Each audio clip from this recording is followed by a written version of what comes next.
Ben, awesome to finally get to talk to you. Scott, nice to chat with you, man. Look at all the fun little gadgets behind you. And then are those comics or what's behind? What's on the wall? So those are actually that way. Those are movie posters. Amazing. Oh, you're far away. And then the rest of this stuff is all collectible stuff. So Nightmare Before Christmas. I mean, I see a Jack Skellington. I see a whole bunch of really fun stuff. Thank you so very much. Of course, please. I have exactly that in my office. I have little places where I have props from things and I have Kid Robot stuff and I have all sorts of fun stuff. See, isn't that the fun thing that you actually get to lose now being back in a hotel room doing these?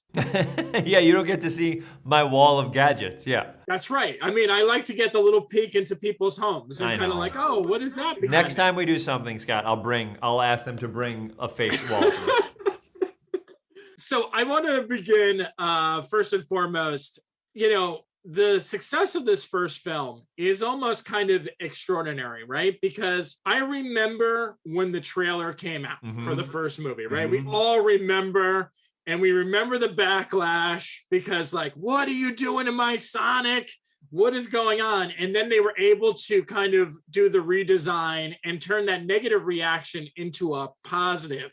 So my initial question for you is, how do you feel about the success of the first film? I am so happy. I'm a video game fan, so I know what the history of video game films. I mean, I saw the Mario Brothers movie in theaters, so I'm well aware what oftentimes happens with video game movies. So I knew the pressure was on, and when that trailer came out, a lot of us, when we were making the movie, were like, we care about this movie so much, we wonder what people will think. And then we immediately found out there's a lot of people who care a lot about this film. So I think also it gave us the opportunity to show the fans that we listen to fans. And if something makes a movie better, we're gonna think about it and stuff like that. So I think exactly what you said. We were able to turn this moment that was a little shaky into something that showed you that we're willing to put more money into this movie. We're willing to make it so we give it the best shot. Because we didn't want people to just concentrate on the design. We wanted people to concentrate on the message of the movie and what's happening.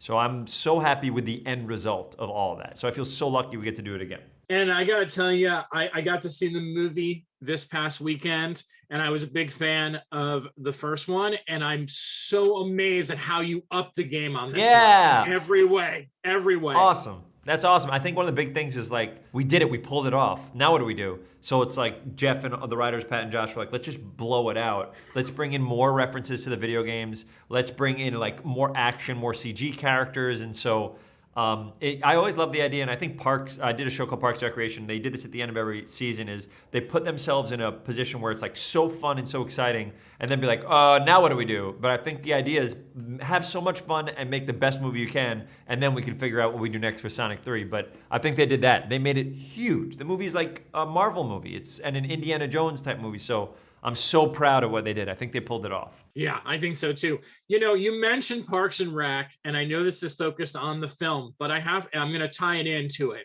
Do it. Sonic is a character in popular culture.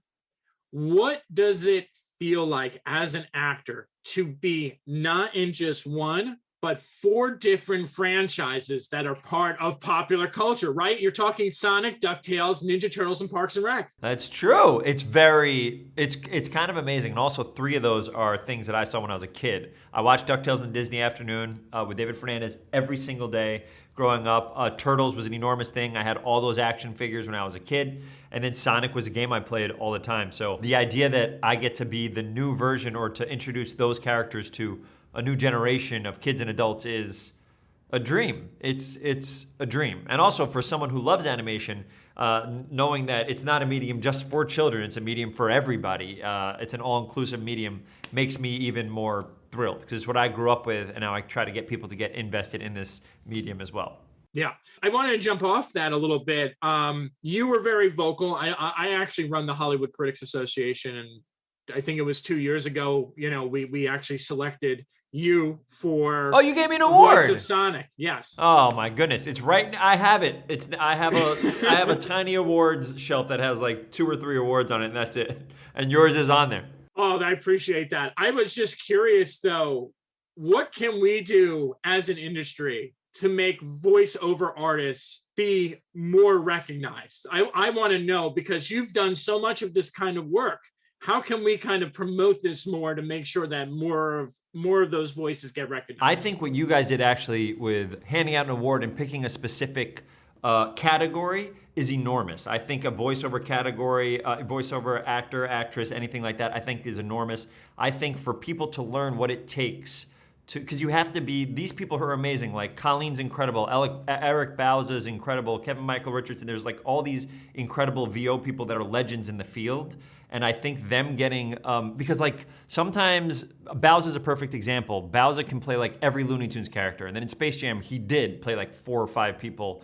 I think people don't even know sometimes. You have to be someone like me or maybe you who look at the credits, who follow these voice actors since they've been young because we watched Bugs Bunny, or then I watched The Simpsons and see who voices every single person because I was obsessed with those shows. So I think you guys bringing to light, and also what Sonic 2 did, which I think was wonderful, is they put our names on the poster. So Colleen's name is on there now. My name is on there. I mean, people have never heard of Idris Elba before. Now he's on there. No, but me and like, you know, that's a big deal to show represent to represent voiceover actors in that way and to show what they do, because you to do VO work, you can be a great actor and not necessarily be a great VO actor. So to show credit where I think credit is due, I think is wonderful. And you guys handing out an award to do something like that is enormous, because then people get to see the list of names of the people who've done that. And for something like Sonic, you get to see that me doing this voice influences the movie as a whole in a huge way. And it's lovely to it's wonderful to get credit, but it's also wonderful for you to even bring the world of voiceover in there, because for a long time, we're just the people in the booths doing these little things, and people don't really see our faces and don't know who we are. And to shed a little bit of light and to give a little credit to these incredible actors, I feel lucky to be a part of. I still get a thrill when I'm in a scene with anybody that I've looked up to in my whole career. So all that stuff is great. I'm happy that you asked. You're the first person to ask that question, and I think that's lovely of you to do so. No, I mean, it's something that I feel very, very strongly about. I mean, as someone who runs an organization that's kind of like here during a period of change in the industry, like we do a spotlight award that shines a light. That's really its whole goal is to shine a light on representation in the industry. So this year we did, CODA for that, to kind of show what that means. And I think that's something that a lot of these organizations don't look at. It's like you ignore things. We have a stunt category. Like, why are people not recognizing by the way, stunts and choreography. The Cat Burns for the after party was unbelievable. And then stunts on Renfield right now is this guy, Chris Brewster. And it's unbelievable what they do, and they're all a part of it. One of my favorite things about making movies and television shows, because I'm an improviser, I'm not on stage by myself. I, as a team, do something. So for all these projects, it takes all of those people. The animators, the people who do the CG work in Sonic are geniuses. You know how they hustle so hard in the time they're given. Same with DuckTales, same with those people. That's a whole incredible version of it. Also, the people who do the storyboards are already pushing themselves out there to semi-direct episodes, and the idea that you could storyboard something out for someone and give you a visual medium to see how these scenes are gonna go.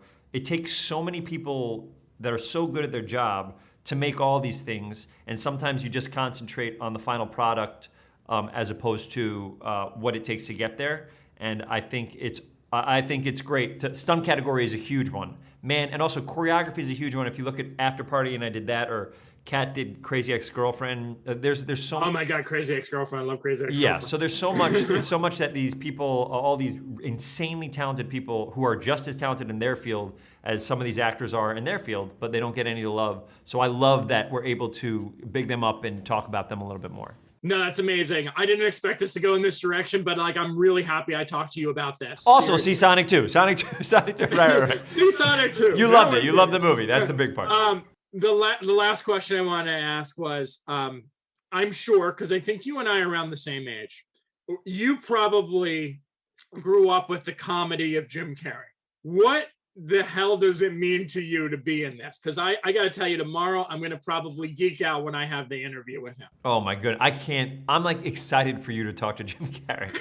Because also cool thing about Jim is that I feel like we live in a world where we're all on our phones. Jim is so in the moment with whoever he's talking to. He looks you in the eye and he's listening to you, which I think is such a beautiful trait for someone who's been the biggest movie star in the world and probably doesn't have to do that. I love that he does that and takes the time to connect with people.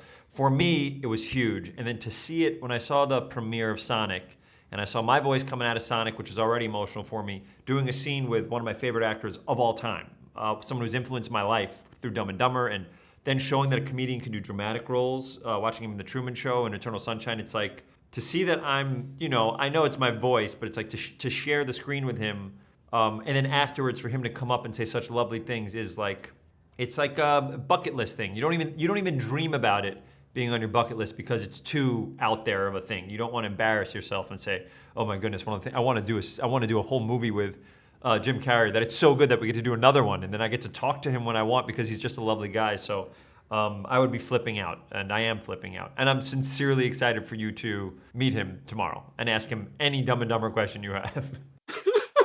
All right, Ben, thank you so very much. Hopefully I'll see you at the HCA TV Awards if After Party gets nominated. Fingers crossed. Oh, yeah, that'd be so cool. But thank you again for your time. Lovely talking to you. Thank you, brother. Nice to meet you, man. I'll talk to you very soon. All right, take care.